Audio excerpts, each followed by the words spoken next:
एक बात की और हम आज ध्यान करेंगे।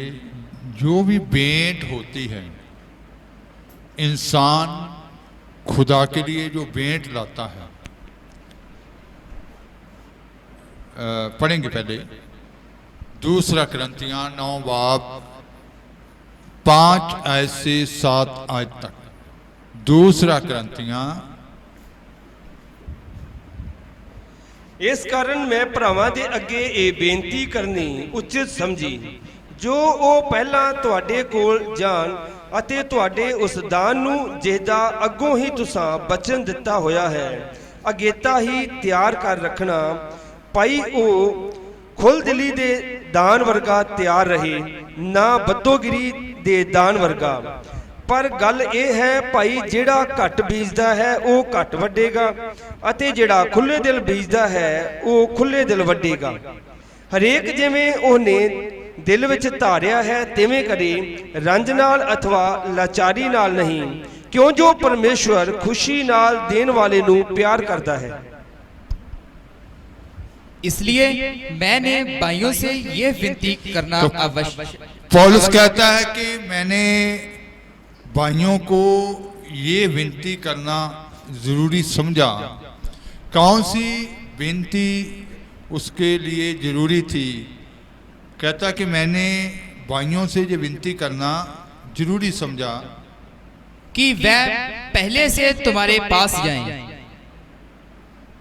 और तुम्हारी उदारता का फल जिसके विषय में पहले से तुम्हारे पास जाएं।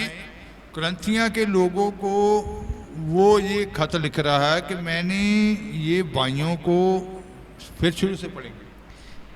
इसलिए मैंने भाइयों से यह विनती करना आवश्यक समझा। मैंने भाइयों से विनती करना ये आवश्यक समझा, ये जरूरी समझा कि वह पहले से तुम्हारे पास जाएं, पहले से तुम्हारे पास जाएं और तुम्हारी उदारता का फल, तुम्हारी उदारता का फल जिसके विषय में पहले से वचन दिया गया था, जिसके विषय में पहले से ही वचन दिया गया था, तैयार कर रखें। तैयार कर रखें, उदारता का फल तैयार कर रखें कि ये दबाव से नहीं परंतु उदारता के फल के समान तैयार हो।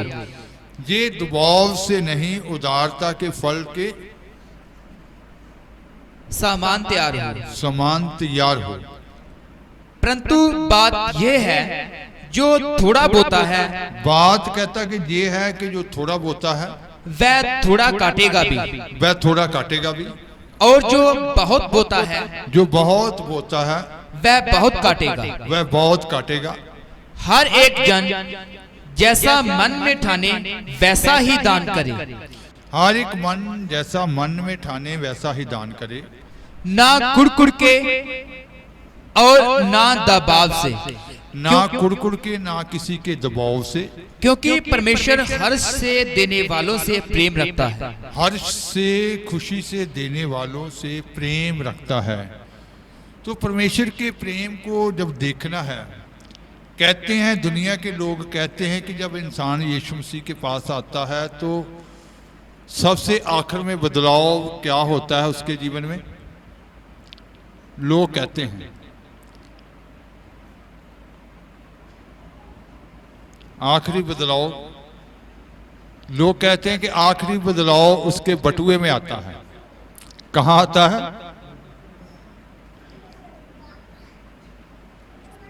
समझना है इसको। तो यहां लिखा गया है, 7वें वचन को एक बार फिर पढ़ेंगे। हर एक जन जैसा मन में ठाने वैसा ही दान करे, ना कुड़कुड़ के, ना कुड़कुड़ के और ना दबाव से, ना दबाव से। भेंट जो होती है, भेंट जब इंसान खुदावंद खुदा के सामने लेकर आता है तो भेंट कैसे होनी चाहिए। सुलेमान पातशाह जो था खुदावंद खुदा के सामने भेंट लेकर आया।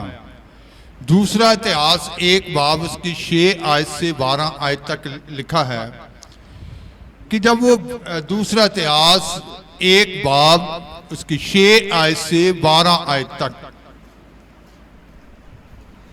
ਅਤੇ ਸੁਲੇਮਾਨ ਉਧਰ ਯਹੋਵਾ ਦੇ ਸਾਹਮਣੇ ਵਾਲੀ ਪਿੱਤਲ ਦੀ ਜਗਵੇਦੀ ਦੇ ਕੋਲ ਉਤਾਹਾਂ ਗਿਆ ਜੋ ਮੰਡਲੀ ਦੇ ਤੰਬੂ ਕੋਲ ਸੀ ਔਰ ਉਹਦੇ ਉੱਤੇ 1000 ਹੋਮ ਦੀਆਂ ਬਲੀਆਂ ਚੜਾਈਆਂ। ਉਸੇ ਰਾਤ ਪਰਮੇਸ਼ਵਰ ਨੇ ਸੁਲੇਮਾਨ ਨੂੰ ਦਰਸ਼ਨ ਦਿੱਤਾ ਤੇ ਉਹਨੂੰ ਆਖਿਆ, ਮੰਗ ਮੈਂ ਤੈਨੂੰ ਕੀ ਦਿਆਂ। ਸੁਲੇਮਾਨ ਨੇ ਪਰਮੇਸ਼ਵਰ ਨੂੰ ਆਖਿਆ, ਤੂੰ ਆਪ ਮੇਰੇ ਪਿਤਾ ਦਾਊਦ ਉੱਤੇ ਵੱਡੀ ਦਇਆ ਕੀਤੀ ਔਰ ਉਹਦੇ ਥਾਂ ਮੈਨੂੰ ਪਾਤਸ਼ਾਹ ਬਣਾਇਆ ਹੈ। ਹੁਣ ਯਹੋਵਾ ਪਰਮੇਸ਼ਵਰ ਜੋ ਬਚਨ ਤੂੰ ਮੇਰੇ ਪਿਤਾ ਦਾਊਦ ਨਾਲ ਕੀਤਾ ਉਹ ਕਾਇਮ ਰਹੇ, ਕਿਉਂ ਜੋ ਤੂੰ ਮੈਨੂੰ ਅਜਿਹੀ ਪ੍ਰਜਾ ਦਾ ਰਾਜਾ ਬਣਾਇਆ ਜੋ ਧਰਤੀ ਦੀ ਧੂੜ ਵਾਂਗੂ ਬਾਲੀ ਹੈ। ਹੁਣ ਤੂੰ ਮੈਨੂੰ ਬੁੱਧ ਤੇ ਗਿਆਨ ਦੇ, ਭਾਈ ਮੈਂ ਇਹਨਾਂ ਲੋਕਾਂ ਦੇ ਅੱਗੇ ਅੰਦਰ ਬਾਹਰ ਆਇਆ ਜਾਇਆ ਕਰਾਂ, ਕਿਉਂ ਜੋ ਤੇਰੀ ਇਸ ਐਡੀ ਵੱਡੀ ਪ੍ਰਜਾ ਦਾ ਨਿਉਂ ਕੌਣ ਕਰ ਸਕਦਾ ਹੈ।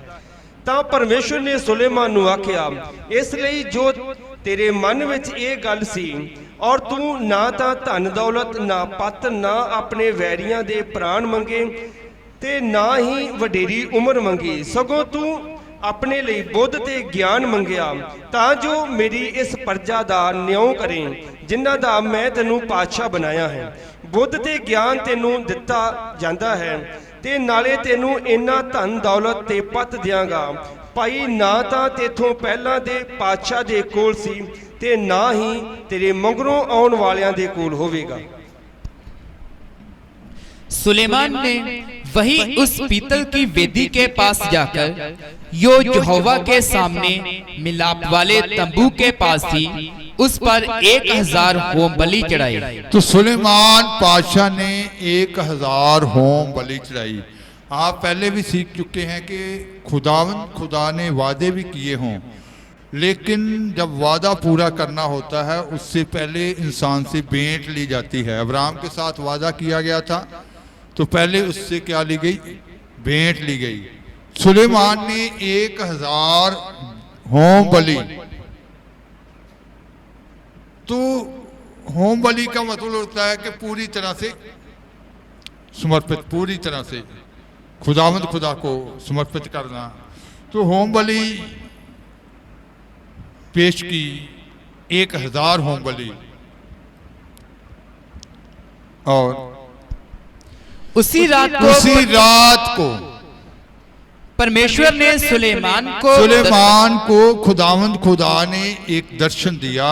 खुदा ने सुलेमान से बात की। हाँ जी।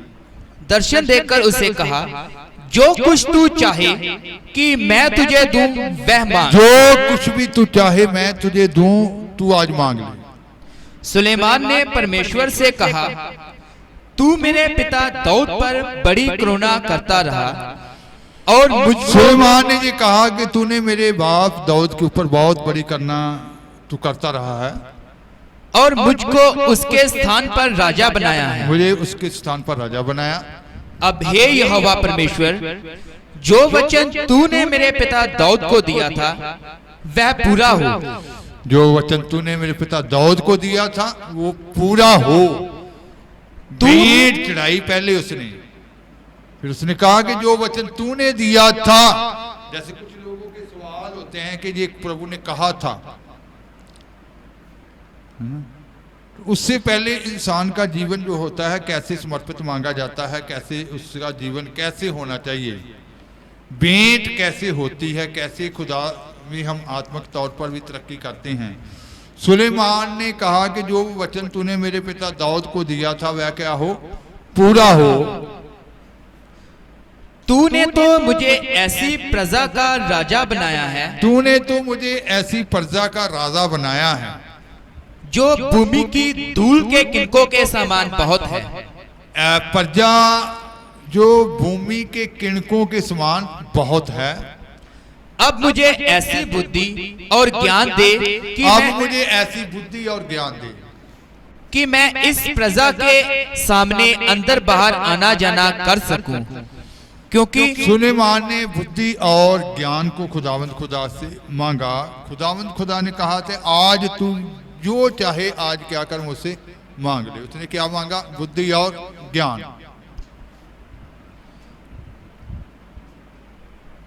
अब मुझे ऐसी बुद्धि और ज्ञान दे कि मैं इस प्रजा के सामने अंदर बाहर आना जाना कर सकूं। अब मुझे बुद्धि और ज्ञान दे कि मैं इस प्रजा के सामने अंदर आना जाना कर सकूं, अंदर बाहर आना जाना कर सकूं। क्योंकि कौन ऐसा है कि तेरी इतनी बड़ी प्रजा का न्याय कर सके। हाँ जी। परमेश्वर ने सुलेमान से कहा, तेरी जो ऐसी ही इच्छा हुई, अर्थात तूने ना तो धन संपत्ति मांगी है, ना ऐश्वर्या और ना अपने बैरियों का प्राण। और खुदावंद खुदा ने सुलेमान ने कहा कि कौन है जो तेरी प्रजा का इस स्थिति से क्या कर सके, न्याय कर सके। तो खुदा ने क्या कहा, ना तो तूने धन संपत्ति मांगी है, ना ऐश्वर्या और ना अपने बैरियों का प्राण, ना अपने बैरियों का प्राण। ना तो शोहरत मांगी, ना ही उसने धन संपत्ति मांगी, ना ही अपने दुश्मनों के कि मेरे दुश्मनों को खत्म कर दे, ऐसा कुछ नहीं उसने मांगा। और ना अपनी दीर्घायु मांगी, ना ही उसने लंबी आयु मांगी। केवल बुद्धि और ज्ञान का वर। केवल भेंट चढ़ाने के बाद उसने ये नहीं कहा कि खुदावंद मैं ये भेंट चढ़ा रहा हूं, मेरे शत्रु खत्म हो जाएं। खुदा ने कहा मांग ले जो कुछ मांगना है। उसने कहा कि चलो खुदा ने मेरी भेंट को कबूल किया। ये नहीं कहा कि अब अपने शत्रुओं का जान मांग ली जाए, नुकसान मांग लिया जाए। जहाँ उसने ये नहीं कहा कि मुझे शोहरत मिल जाए, जहाँ उसने ये नहीं कहा कि मुझे लंबी आयु मिल जाए, जहाँ उसने ये नहीं कहा कि मुझे बहुत धन संपत्ति मिल जाए। उसने क्या मांगा, बुद्धि और ज्ञान। तो खुदा ने कहा कि तूने इन सब बातों से मैं कुछ नहीं मांगा, इसलिए जिससे केवल बुद्धि और ज्ञान का वर मांगा है, जिससे तू मेरी प्रजा का, जिसके ऊपर मैंने तुझे राजा नियुक्त किया है, जिससे तू मेरी प्रजा का, जिससे मैंने तुझे राजा नियुक्त किया है, न्याय कर सके। इस कारण बुद्धि और ज्ञान तुझे दिया जाता है। बुद्धि और ज्ञान तुझे दिया जाता है। और मैं तुझे इतनी धन संपत्ति और ऐश्वर्य भी दूंगा। जो वस्तुएं उसने नहीं मांगी थी वो भी खुदा ने कहा मैं तुझे धन संपत्ति और ऐश्वर्य शोहरत इतनी दूंगा जितना ना तो तुझसे पहले किसी राजा को मिला और ना तेरे बाद किसी राजा को मिलेगा। ना तो तेरे से पहले कभी किसी राजा को मिला है, ना ही तेरे से बाद किसी राजा को मिलेगा। इसके मतलब कि भेंट जब हम खुदावंद खुदा के सामने लाते हैं,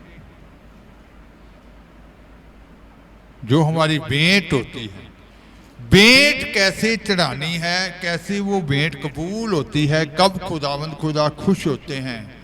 बहुत सारे लोग भेंटें चढ़ाते हैं। इस बार जो 3 दिन का जो प्रोग्राम हुआ था उसमें भी खुदावंद खुदा ने भेंट के बारे में, विश्ववक्ताओं के द्वारे में कहा भेंट के बारे में।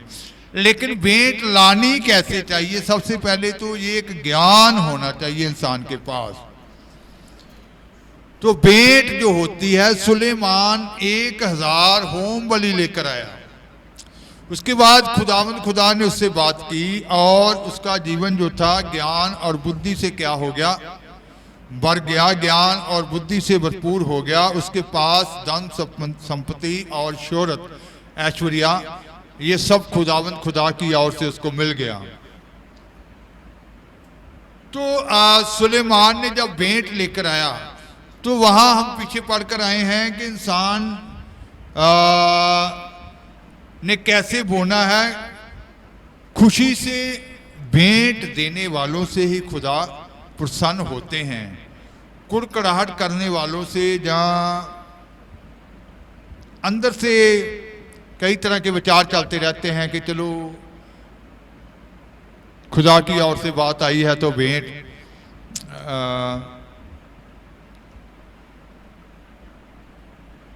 पहले एक वर्ष पढ़ेंगे लूका की इंजील 6 बाब उसकी 38 आयत, लूका की इंजील से 16 बाब उसकी 11 आयत, लूका 6:38। ਦਿਓ ਤਾਂ ਤੁਹਾਨੂੰ ਦਿੱਤਾ ਜਾਵੇਗਾ, ਪੂਰਾ ਮੇਪ ਦਬ ਦਬ ਕੇ ਹਿਲਾ ਹਿਲਾ ਕੇ ਅਤੇ ਡੁੱਲਦਾ ਹੋਇਆ ਤੁਹਾਡੇ ਪੱਲੇ ਪਾਉਣਗੇ। ਕਿਉਂ ਜੋ ਜਿਸ ਮੇਪ ਨਾਲ ਤੁਸੀਂ ਮਿੰਦੇ ਹੋ ਉਸੇ ਨਾਲ ਤੁਹਾਡੇ ਲਈ ਮੁੜ ਮਿਣਿਆ ਜਾਵੇ। दिया करो तो तुम्हें भी दिया जाएगा। दिया करो तो तुम्हें भी दिया जाएगा। लोग पूरा नाप दबा दबा कर और हिला हिला कर और उबरता हुआ तुम्हारी गोद में डालेंगे, क्योंकि जिस नाप से तुम नापते हो उसी से तुम्हारे लिए भी नापा जाएगा। जिस नाप से तुम नापते हो उसी लिए तुम्हारे लिए भी नापा जाएगा। पहले दूसरी वर्ष भी पढ़ लेंगे, फिर इन सब बातों को समझेंगे। 16 की 11। ਸੋ ਜੇ ਤੁਸੀਂ ਕੁਧਰਮ ਦੀ ਮਾਇਆ ਵਿੱਚ ਦਿਆਂਤਦਾਰ ਨਾ ਹੋਈ ਤਾਂ ਸੱਚਾ ਧਨ ਕੌਣ ਤੁਹਾਨੂੰ ਸੌਂਪੇਗਾ। इसलिए जब तुम अधर्म के धन में सच्चे ना ठहरे तो जब तुम अधर्म के धन में सच्चे नहीं ठहरे, वफादार नहीं ठहरे, तो सच्चा धन तुम्हें कौन सौंपेगा। तो सच्चा धन तुम्हें कौन सौंपेगा। तो इसका मतलब है जैसे हमने पढ़ा कि दो तो तुम्हें दिया जाएगा, जिस नाप से तुम नापते हो उसी से नापे जाओगे। तो जब भेंट इंसान लेकर आता है खुदावंद खुदा के सामने, बहुत सारे लोग भेंट भी जब लाते हैं तो शराब को भी ले लेते हैं।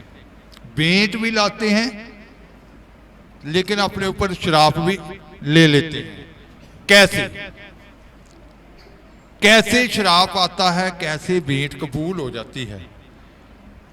काइन हाबल के बारे में जानते हैं कि एक की भेंट कबूल हो गई, एक की भेंट कबूल नहीं हुई। मुलाकी 1:14 में लिखा है कि भेंट कैसे शराब लाती है, कैसे कबूल होती है। मुलाकी 1 बाब उसकी 14 है।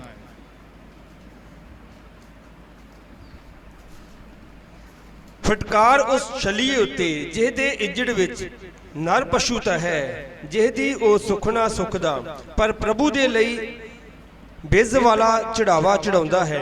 ਕਿਉਂ ਜੋ ਮੈਂ ਮਹਾਰਾਜਾ ਹਾਂ, ਸੈਨਾ ਦਾ ਯਹੋਵਾ फरमाउंदा है, कौमां विच मेरा नाम भयदायक है। जिस शली के झुंड में नर पशु हो, जिस शलिए के झुंड में नर पशु हो, परंतु वह मन्नत मानकर परमेश्वर को वर्जित पशु चढ़ाए, मन्नत मानकर परमेश्वर को वर्जित पशु चढ़ाए, वह श्रापित है। वह श्रापित है। मैं तो महाराजा हूँ, मैं तो महाराजा हूँ, और मेरा नाम जाति जाति में व्यय योग्य है। मेरा नाम जाति जाति में व्यय योग्य है। सेनाओं के यहोवा का यही वचन है। सेनाओं के यहोवा का यही वचन है। इसका मतलब ये शलिया लफ्ज आया है, शलिया। तो इसका मतलब है कि लोग जब भेंट भी चढ़ानी होती है उसमें भी खुदा के साथ क्या करते हैं, छल करते हैं। कैसे करते हैं, जैसे यहां लिखा गया कि उसने जो भेंट लानी थी, जो मन्नत थी उसकी, उसके झुंड में क्या था, नर पशु तो है, लेकिन उसने भेंट किसकी लेकर आ गया, वर्जित पशु की। तो आज जब इंसान खुदावंद खुदा के सामने भेंट पेश करता है, भेंट लेकर आता है, तो अंदर में हलचल जब मचती है, जैसे खुदा की इच्छा होती है, ना तो वो पूरी खुशी से, ना तो पूरे दिल से। कुछ लोग आधे मन से ही वो कुछ चलो इतना कर देते हैं, जैसे कर देते हैं। जैसे हनानिया सफीरा के मन में भी पहले उनके अंदर खुदा ने डाला था कि वो सारी जो उनकी जमीन थी उनको बेच कर क्या करें, प्रेरितों के कदमों में रख दिया। लेकिन अंदर क्या आ गया, वो विचार किसका था, शैतान का विचार था। पतरस ने क्या कहा कि शैतान तुम्हारे मन में क्यों समाया। इसका मतलब है कि आज जब भेंट इंसान लेकर आता है, तो भेंटें तो लोग लेकर आते हैं, लेकिन उसका प्रतिफल नहीं मिलता। क्यों नहीं मिलता उनको प्रतिफल, क्यों नहीं उनके जीवन में वो आत्मिक तरक्की आती। यहाँ सुलेमान ने 1000 होम बलि लेकर आए हैं। सुलेमान 1000 होम बलि पेश कर रहा, उसका जीवन आत्मिक तौर पर और हर तरह से क्या पा गया, उन्नति पा गया, आत्मिक तरक्की ज्ञान से भर गया और आत्मिक तरक्की वो बुद्धि से भरपूर हो गया। उसके अंदर इतनी समझ, उसके अंदर इतनी बुद्ध हो गई, उसके अंदर इतना ज्ञान आ गया और शोहरत, और फिर साथ में धन संपत्ति भी उसको खुदा ने उसकी भेंट चढ़ाने के बाद दी। तो भेंट जो होती है जब तक दिल से नहीं इंसान पेश करता, जब तक उसके हृदय में मिलावट होती है, जब तक वो पूरी तरह से अंदर मिलावट रखकर, या अंदर ऐसी बातें कुछ बातें रखकर भेंट लेकर आता है खुदा के सामने, तो खुदा वो भेंट तो उधर रख दिया उसने, तो लेकिन वो भेंट कबूल नहीं होती। लेकिन जब उसकी भेंट कबूल करनी होती है, वचन में लिखा गया कि पहले उसको साफ किया जाता है, पहले उसके अंदर से सारी मिलावट को निकाला जाता है। जब सुलेमान की तरह उसको बरकत देनी है, जब उसको बुद्धिमान बनाना है, जब उसके अंदर ज्ञान से उसको भरपूर करना है, उस मसा से भरपूर करना है, जहाँ वो आत्मिक तौर पर भी उन्नति पाए, जब भेंट पहले उसके जीवन में उसकी सफाई की जाती है, खुदावंद खुदा उसके हृदय को पूरी तरह से साफ करते हैं कि उसकी भेंट फिर कबूल हो सके, कि वो दिल से, दिल की गहराई से खुदावंद खुदा के सामने उस भेंट को क्या करे, समर्पित करे। तो कुड़कड़ाकर बुड़बड़ाहट से या किसी रीति से भी भेंट खुदा के सामने लेकर आना नहीं चाहिए।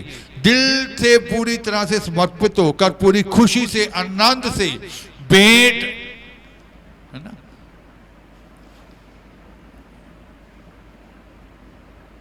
कुछ लोगों का विचार होता है कि ये जो भेंट है, पता नहीं मैंने भेंट दी थी जिस तरीके से मैं चाहता हूँ, पता नहीं उस तरीके से वो इस्तेमाल करेंगे या नहीं करेंगे, है ना। तो ये वचन के उल्ट होता है।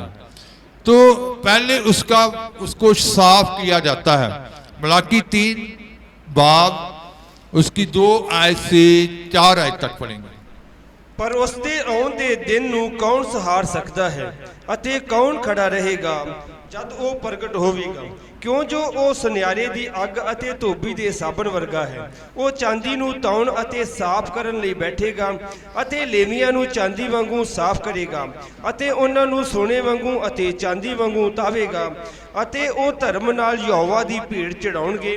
ਤਦ ਯਹੂਦਾ ਅਤੇ ਯਰੂਸ਼ਲਮ ਦੀ ਭੇਟ ਯਹੋਵਾ ਨੂੰ ਪਸੰਦ ਆਵੇਗੀ, ਜਿਵੇਂ ਪ੍ਰਾਚੀਨ ਦਿਨਾਂ ਵਿੱਚ, ਜਿਵੇਂ ਪਿਛਲਿਆਂ ਵਰਿਆਂ ਵਿੱਚ। परंतु उसके आने के दिन को कौन सह सकेगा? उसके आने के दिन को कौन सह सकेगा? और जब वह दिखाई दे तब कौन खड़ा रह सकेगा? क्योंकि वह सोनार की आग और धोबी के साबुन के समान है। वह रुपये का ताने वाला और शुद्ध करने वाला बनेगा और लेवियों को शुद्ध करेगा और उनको सोने रुपये के समान निर्मल करेगा। तब वह यहोवा की भेंट धर्म से चढ़ाएंगे। तब यहूदा और यरूशलेम की भेंट यहोवा को ऐसी बाएगी जैसी पहले के दिनों में और प्राचीन काल में बाती थी। एक बार पंजाबी में फिर पढ़ लेंगे। पर उसके आउण दे दिन नूं कौन सहार सकता है ਅਤੇ ਕੌਣ ਖੜਾ ਰਹੇਗਾ जब वो प्रगट होवेगा, क्यों जो वो सुनहरे की आग अते धोबी दे तो लिखा गया कि वह सुनहरे की आग है और धोबी के साबुन की तरह है। सुनहरे की आग है और धोबी के साबुन के समान है। वो चांदी नूं ताउण अते साफ करन लई बैठेगा। वो चांदी को साफ करने के लिए, उसके अंदर से मैल निकालने के लिए बैठेगा। अते लेवियां नूं चांदी वांगू साफ करेगा। फिर यहाँ लिखा गया कि लेवियों को, चुने हुओं को चांदी की तरह साफ करेगा।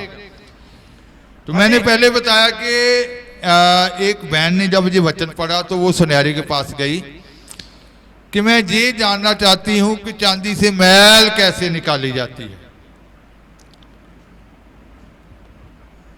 कि मैं ये देखना चाहती हूं, अपने आंखों से ये देखना चाहती हूं कि मैल कैसे निकाली जाती है इससे।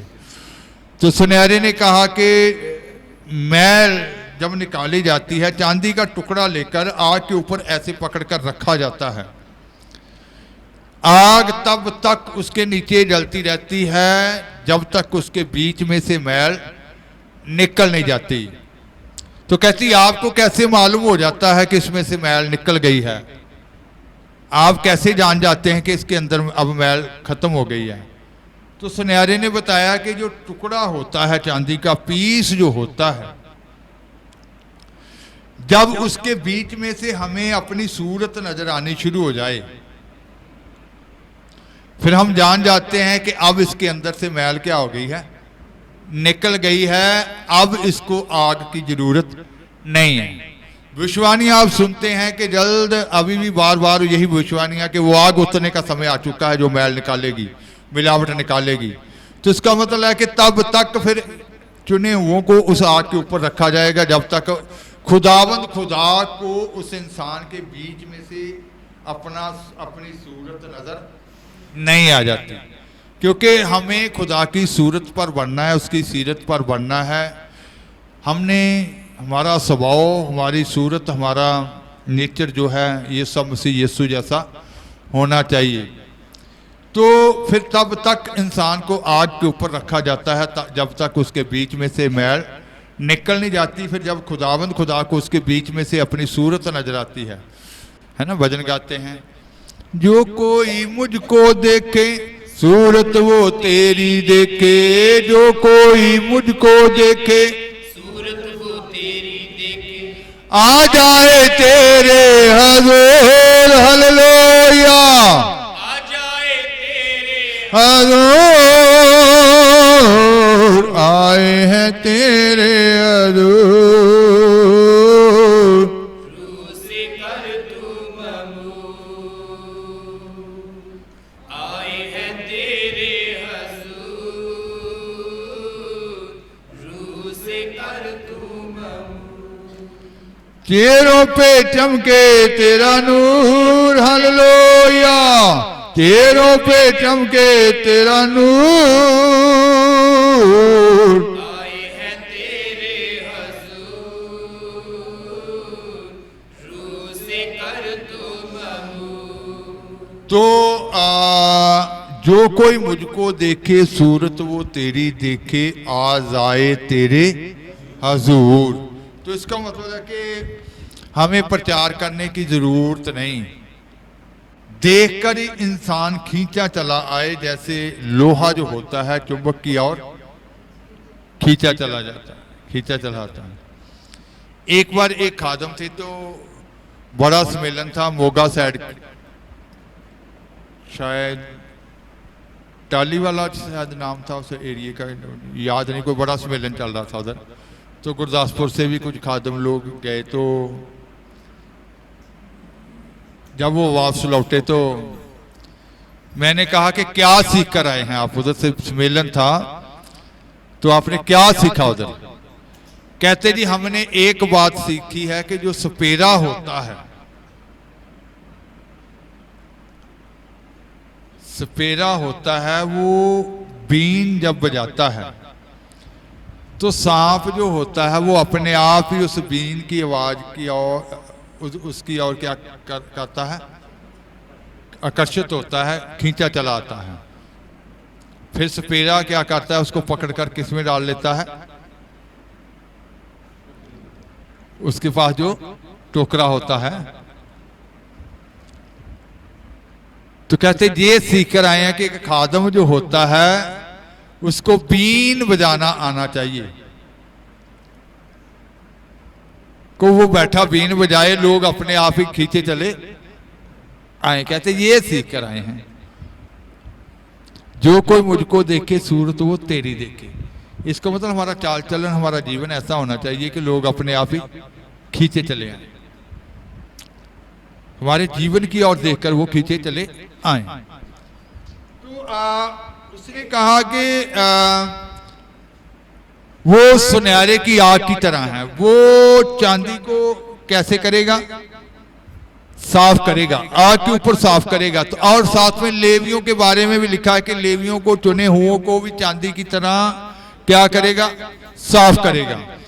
फिर उसके बारे में लिखा है, आगे आगे पढ़ेंगे, ਉਹ ਚਾਂਦੀ ਨੂੰ ਤੌਣ ਅਤੇ ਸਾਫ਼ ਕਰਨ ਲਈ ਬੈਠੇਗਾ ਅਤੇ ਲੇਵੀਆਂ ਨੂੰ ਚਾਂਦੀ ਵਾਂਗੂ ਸਾਫ਼ ਕਰੇਗਾ ਅਤੇ ਉਹਨਾਂ ਨੂੰ ਸੋਨੇ ਵਾਂਗੂ ਅਤੇ ਚਾਂਦੀ ਵਾਂਗੂ ਤਾਵੇਗਾ ਅਤੇ ਉਹ ਧਰਮ ਨਾਲ ਯहोवा ਲਈ लिखा गया कि पहले उनके अंदर से वो मिलावट को बाहर निकालेगा, फिर जब वो भेंट लेकर आएंगे,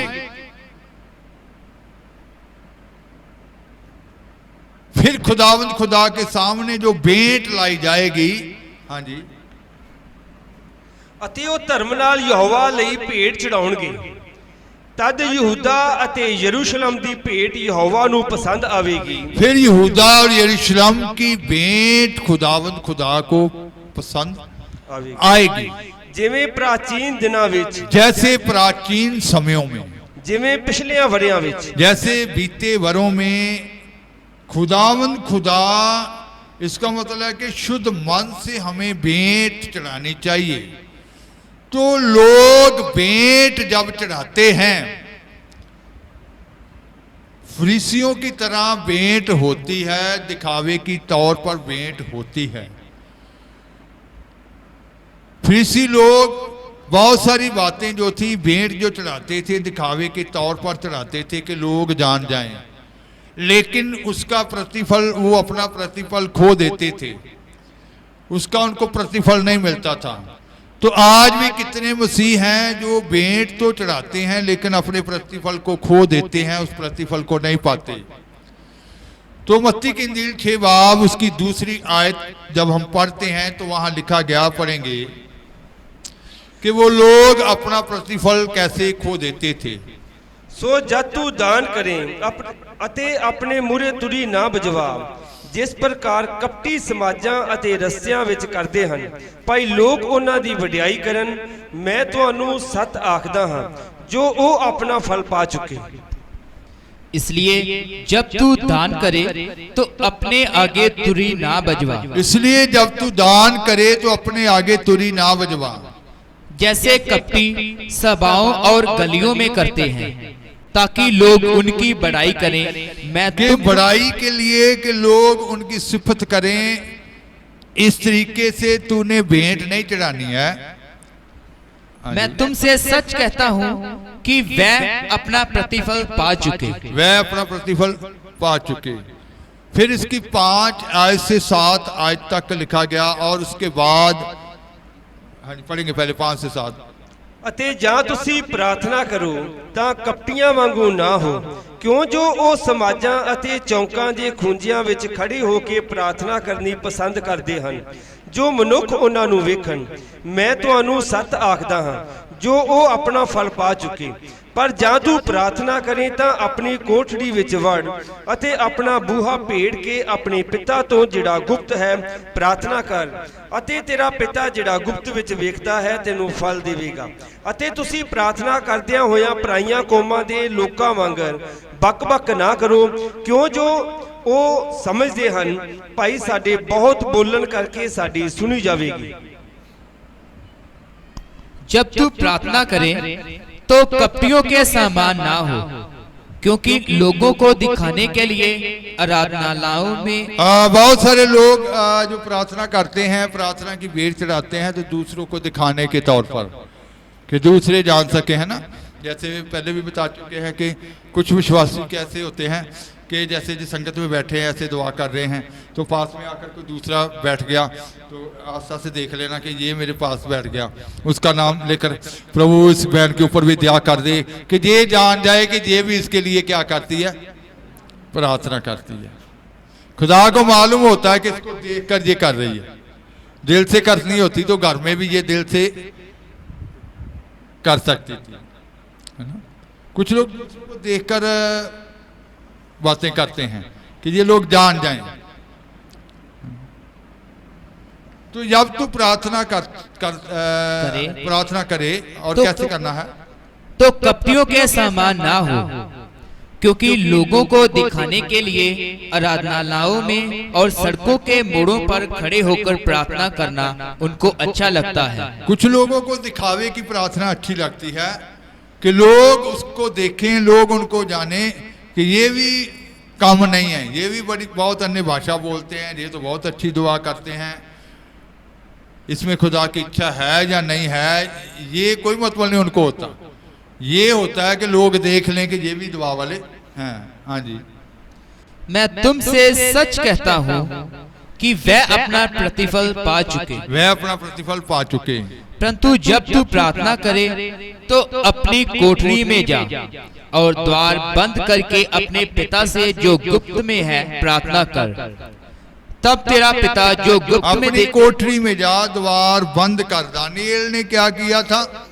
यरूशलेम की और खिड़की को खोला था। और हमें भी क्या करना चाहिए?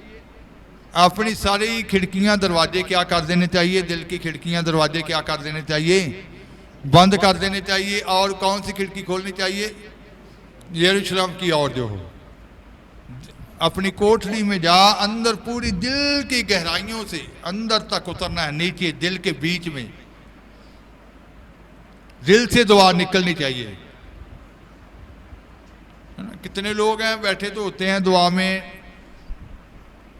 ध्यान कहीं इधर उधर भटक रहे होते हैं, खिड़कियां बंद नहीं की होती, तो मुंह से अल्फाज तो निकल रहे होते हैं।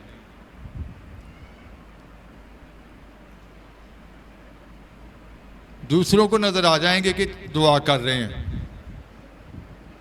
इसका मतलब भेंट जब चढ़ानी है तो कैसे चढ़ानी है? दुआ हो, दान हो, रोजा हो, कुछ भी हो, भेंट जब हम खुदा के सामने लेकर आते हैं तो यहां कहा गया, पढ़ेंगे आगे भी, तब तेरा पिता जो गुप्त में देखता है तुझे प्रतिफल देगा।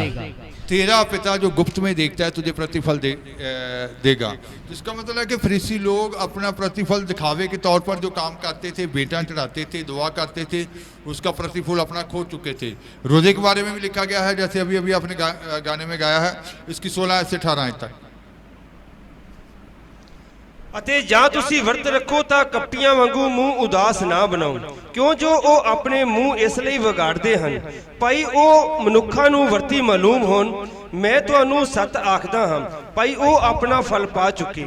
ਪਰ ਜਾਂ ਤੂੰ ਵਰਤ ਰੱਖੇ ਤਾਂ ਆਪਣੇ ਸਿਰ ਉੱਤੇ ਤੇਲ ਲਾ ਅਤੇ ਆਪਣਾ ਮੂੰਹ ਧੋ। ਤੂੰ ਮਨੁੱਖਾਂ ਨੂੰ ਨਹੀਂ ਪਰ ਆਪਣੇ ਪਿਤਾ ਨੂੰ ਜਿਹੜਾ ਗੁਪਤ ਹੈ ਵਰਤੀ ਮਾਲੂਮ ਹੋਵੇ, ਅਤੇ ਤੇਰਾ ਪਿਤਾ ਗੁਪਤ ਵਿੱਚ ਵੇਖਦਾ ਹੈ, ਤੈਨੂੰ ਫਲ ਦੇਵੇਗਾ। जब तुम उपवास करो तो कपटियों के समान तुम्हारे मुंह पर उदासी ना छाई रहे, क्योंकि वह अपना मुंह बनाए रहते हैं ताकि लोग उन्हें उपवासी जाने। मैं तुमसे सच कहता हूँ कि वह अपना प्रतिफल पा चुके। परंतु जब तू उपवास करे तो अपने सिर पर तेल मल और मुंह धो, ताकि लोग नहीं परंतु तेरा पिता जो गुप्त में है तुझे उपवासी जाने। इस दशा में तेरा पिता जो गुप्त में देखता है तुझे प्रतिफल देगा। तो इसका मतलब कैसे उपवास होना चाहिए, दूसरों को वर्ती मालूम नहीं होना चाहिए। भेंट जो है खुदावंद खुदा की इच्छा के मुताबिक जब तक नहीं होती तब तक उसका प्रतिफल कभी भी इंसान को मिलता नहीं है।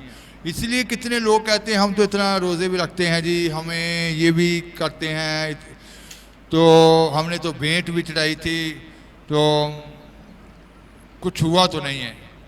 भेंट जैसे सुलेमान ने पेश की थी, इसकी एक आयत पहले और पढ़ लेंगे तो मत्ती की इंजील 23 बाब उसकी 5 आयत से 7 आयत तक। तो जैसे इन्होंने रोज़ा रखा तो वर्ती मालूम नहीं होना दूसरों को। यीशु मसीह ने कहा कि अपना मुंह को धो, सिर के ऊपर तेल लगा, दूसरों को वर्ती मालूम ना हो। ਉਹ ਆਪਣੇ ਸਭ ਕੰਮ ਲੋਕਾਂ ਦੇ ਵਿਖਾਵੇ ਲਈ ਕਰਦੇ ਹਨ, ਕਿਉਂ ਜੋ ਉਹ ਆਪਣੇ ਤਵੀਤ ਚੌੜੇ ਕਰਦੇ ਅਤੇ ਆਪਣੀਆਂ ਝਾਲਰਾਂ ਵਧਾਉਂਦੇ ਹਨ, ਅਤੇ ਮਹਿਮਾਨੀਆਂ ਵਿੱਚ ਉੱਚੀਆਂ ਥਾਵਾਂ ਅਤੇ ਸਮਾਜਾਂ ਵਿੱਚ ਅਗਲੀਆਂ ਕੁਰਸੀਆਂ ਅਤੇ ਬਾਜ਼ਾਰਾਂ ਵਿੱਚ ਪ੍ਰਣਾਮ ਲੈਣ ਅਤੇ ਮਨੁੱਖਾਂ ਕੋਲੋਂ ਸੁਆਮੀ ਜੀ ਕਹਾਉਣ ਦੇ ਭੁੱਖੇ ਹਨ। ਪਰ ਤੁਸੀਂ 7 तक वह अपने सब काम लोगों को दिखाने के लिए करते हैं। फरीसी लोगों के बारे में यीशु मसीह ने क्या कहा कि वह अपने सब काम लोगों को दिखावे के तौर पर करते हैं। वह अपने ताबीजों को चौड़ा करते और अपने वस्त्रों की कोरे बढ़ाते हैं। भोज में मुख्य मुख्य स्थान और सभा में मुख्य आसन, बाजारों में नमस्कार और मनुष्यों में रब्बी कहलाना उन्हें पाता है। तो लोगों से वो चाहते हैं कि लोग उनकी प्रशंसा करें, लोग उनको प्रणाम करें, लोग उनकी वाह करें, लोग उनकी इज्जत करें, लोग उनको तो इसका मतलब वो दिखावे की काम करते थे फरीसी लोग, तो इसलिए वो अपना प्रतिफल खो बैठे। तो आज हमें भेंट जब लेकर आनी है तो भेंट पौलुस ने कुरिन्थिया की कलीसिया को कहा कि मैंने भाइयों को इसलिए पहले भेज दिया था कि भेंट जो होती है वो पहले से तैयार हो। पहले से तैयार का मतलब है कि दिल से तैयार हो। फिर उसने आगे लिखा है कि जो थोड़ा बहुत होता है वो थोड़ा काटेगा, जो ज़्यादा होता है ज़्यादा काटेगा। और जो भेंट चढ़ानी है तो खुशी से देने वालों से खुदा क्या होता है, प्रसन्न होता है। तो दिल में जब कुड़कड़ाहट होती है, दिल में जब हलचल होती है, दिल में तरह तरह के सवाल होते हैं, अंदर की बातें खुदा ने देखनी होती है कि इसने खुशी से भेंट दी है, दिल से भेंट दी है। ध्यान अगर उधर रहेगा कि मैंने इतनी भेंट दी थी तो पता नहीं उसका सही इस्तेमाल हुआ या नहीं हुआ, वो फिर कभी भी कबूल नहीं होती, उसका प्रतिफल नहीं होता। तो प्रतिफल जैसे सुलेमान ने उस आत्मक तरक्की को, उस सारी बातों को अपने जीवन में लिया, उसने 1000 होम बलि खुदा के सामने पेश की। तो आज हमारे जीवन में भी ऐसी भेंट होनी चाहिए जो हमारे जीवन में वो आत्मकुंती लेकर आए, हमारे लिए सब प्रकार के रास्ते खोल दे। हमारी भेंट खुदा को स्वीकार होनी चाहिए।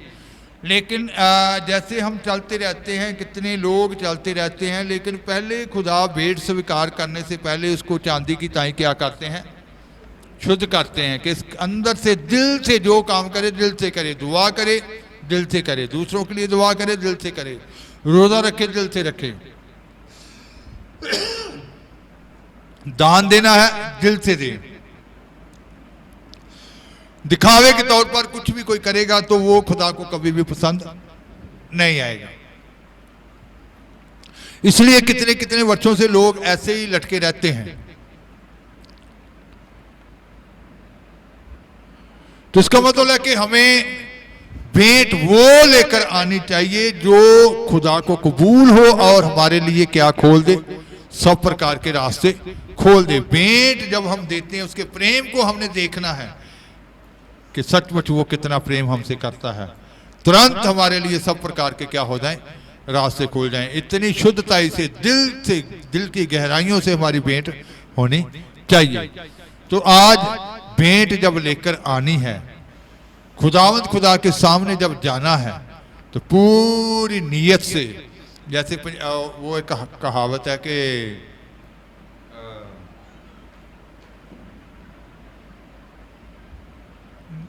नीतां नूं मुरादां हुंदियां ने, है ना, कि साफ नीयत से, कि दिल से कुछ भी करना है, दिल से जब आप खुदा के सामने करेंगे, साफ नीयत से करेंगे, तो फिर अपने आप ही आपके लिए क्या हो जाएंगे, रास्ते खुल जाएंगे।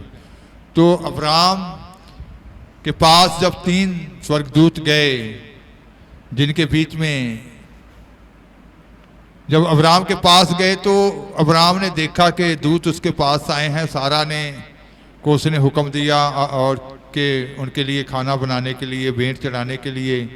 तो सब जन बात कर दिल से, किसी ने भी कुड़कड़ाहट नहीं की। तो इसका मतलब है कि आज जब कुड़कड़ाहट होती है, मान लीजिए लंगर बनाने वाले आपस में कुड़कड़ाहट कर रहे हैं, बनाकर तो इन्होंने पेशकारी देना है, उधर थोड़ा लेट हो जाएगा जहाँ, लेकिन खुदा फिर खुश नहीं होगी कि इन्होंने जो बनाया है दिल से नहीं बनाया। इतने प्रेम से खुदा के लिए भेंटें चढ़ानी चाहिए कि वो भेंट खुदा को क्या हो, पसंद हो। उसी रात, ऐसे लिखा है कि उसी रात, ऐसे पढ़ा था आपने, सुलेमान ने जब 1000 होम बलि पेश की तो कब खुदा ने बात उससे की, उसी रात, है ना। एक बार फिर पढ़ लेंगे, दूसरा इतिहास 1 बाब की 6 आयत पढ़ी थी। सुलेमान ने वही उस पीतल की वेदी के पास जाकर, जो यहोवा के सामने मिलाप वाले तंबू के पास थी, उस पर 1000 होम बलि चढ़ाए। उसी रात को परमेश्वर ने सुलेमान को दर्शन देकर उसे कहा, उसी रात, इसका मतलब है कि तुरंत हमारे लिए खुदावंद खुदा रास्ते खोलेंगे, तुरंत हमारे आत्मा के जीवन में, हमारे जीवन में वो बढ़ोतरी आ जाएगी, हमारे जीवन में बहुत सारी चेंजिंग नजर आ जाएगी। हमारा जीवन जो है वो अपने आप इस चीज को महसूस करेगा कि हमने कितनी आत्मकता में आगे बढ़ चुके हैं। वो बुद्धिमान हो गया, वो ज्ञान वाला हो गया। और उसी रात खुदा ने उसके साथ बात की, तो तुरंत हमारे जीवन में एक चेंजिंग, हमारे जीवन में बरकत जो है वो नजर आती है। तो आपके लिए भी ऐसे ही होना चाहिए। आप जब भी भेंट खुदा के सामने लेकर आएं तो दिल से, दिल की गहराइयों से पूरी तरह से समर्पित होकर उसको लेकर आना है, ताकि आपकी भेंट कबूल हो। वरन अगर आपके अंदर कुछ ऐसा चल रहा है या कुछ छिपा हुआ है, तो पहले भेंट कबूल करने से पहले आपके अंदर की मैल को क्या किया जाएगा, निकाला जाएगा, ताकि आपकी भेंट को क्या किया जाए, एक वक्त पर आकर कबूल किया जा सके। तो आज से ही अपने अंदर से वो सारी बातें निकाल कर पूरे शुद्ध मन से उस भेंट को खुदा के सामने लेकर आएं, ताकि आपकी भेंट क्या हो जाए, कबूल हो जाए। आंखें बंद करेंगे, दुआ की हालत में होंगे।